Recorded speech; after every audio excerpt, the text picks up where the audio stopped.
इस देश की सबसे ऊंची अदालत में बैठने वाला एक जज खुलेआम कहता है कि जातीय आरक्षण को खत्म करने का समय आ गया है, और हम और आप खामोशी से सुनते हैं। जाकर दिल्ली के ध्यानचंद स्टेडियम में गाने सुनते हैं, मस्त नाचते हैं, सेल्फियां खींचते हैं, और आकर सोचते हैं कि कॉमरेड क्रांति हो रही है।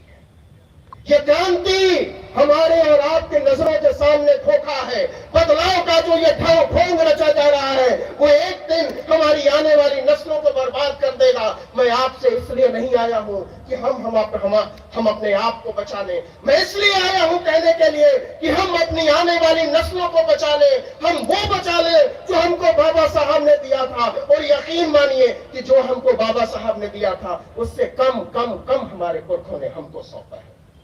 हमको रिक्लेम करना होगा, हमको चीजों को वापस हासिल करना होगा, हमको छीनना होगा, क्योंकि मांगने से बात बन नहीं रही है। हमको यहां से, ऐसे समारोहों से और ऐसे तमाम आयोजनों से ये बात, ये संदेश भेजना होगा अपनी आने वाली नस्लों के, क्योंकि जो चीजें हमको हमारे पुरखों से मिली है, हमको हमारे विरसे में मिली है, उससे ज्यादा, उससे बहुत ज्यादा हम अपने आने वाली नस्लों को सौंप के जाएंगे। ये बात सिर्फ राजनीति की नहीं है मेरे दोस्त, ये बात सिर्फ वैचारिकी की नहीं है, ये बात सिर्फ हक और हुकूक की नहीं है, ये बात हमारी भावनाओं की है, ये बात प्यार की है, ये बात सम्मान की है, ये बात इज्जत की है, ये बात हमारे और आपके सपनों की है, जिसको नीलाम करने के लिए हमारे और आपके सपनों को मंडी में खड़ा कर दिया। इस मुल्क को मंडी में तब्दील किया जा रहा है।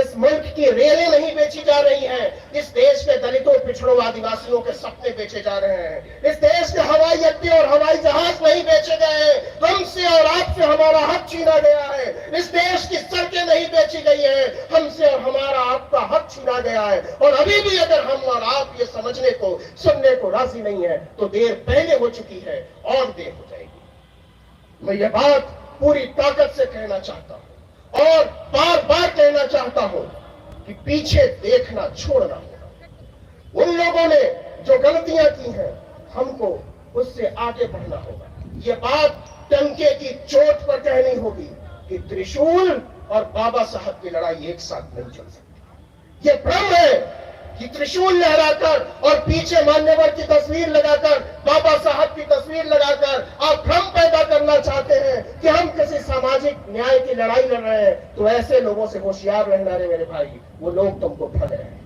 ठगों से, जालसाज लोगों से, जाली लोगों से, फरेबियों से सावधान रहना, नहीं तो वो लोग आपको बीच बाजार में खड़ा करके नीलाम कर देंगे। इस देश को मंडी केवल उन लोगों ने नहीं बनाया है जो लोग हम पर राज करना चाहते थे, जो लोग हमारी चेतना के लुटेरे थे। इस देश को मंडी उन लोगों ने भी बनाया है जिन लोगों ने हमारे साथ खड़े होकर हमारे सपनों को आगे ले जाने की गारंटी दी थी।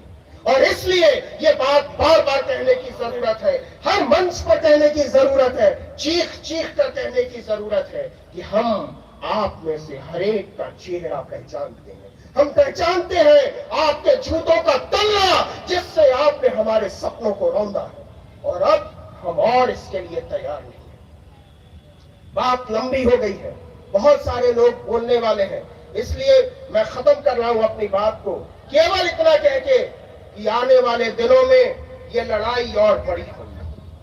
आने वाले दिनों में हमको और आपको ज्यादा ऊंची आवाज में बात करने की जरूरत पड़ेगी। आने वाले दिनों में हमको और आपको सड़कों पर निकलने की जरूरत पड़ेगी। आने वाले दिनों में हमको और आपको जेल जाने की जरूरत पड़ेगी, लाठियां खाने की जरूरत पड़ेगी, और जरूरत पड़ी तो मरने की जरूरत पड़ेगी। क्या आप इसके लिए तैयार हैं? और अगर आप इसके लिए तैयार हैं तो यकीन मानिए कि इस देश से संविधान का राज कभी खत्म नहीं होगा।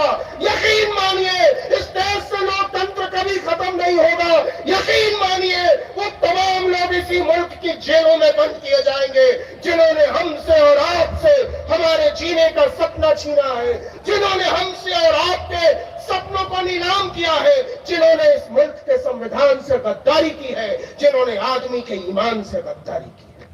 ऐसे तमाम गद्दार इस मुल्क के जेलों में बंद होंगे। वो तमाम गद्दार जो हमको देशभक्ति का सर्टिफिकेट देते हैं, जो हमको खालिस्तानी आतंकवादी देशद्रोही बताते हैं, उन तमाम लोगों को हिसाब देना पड़ेगा।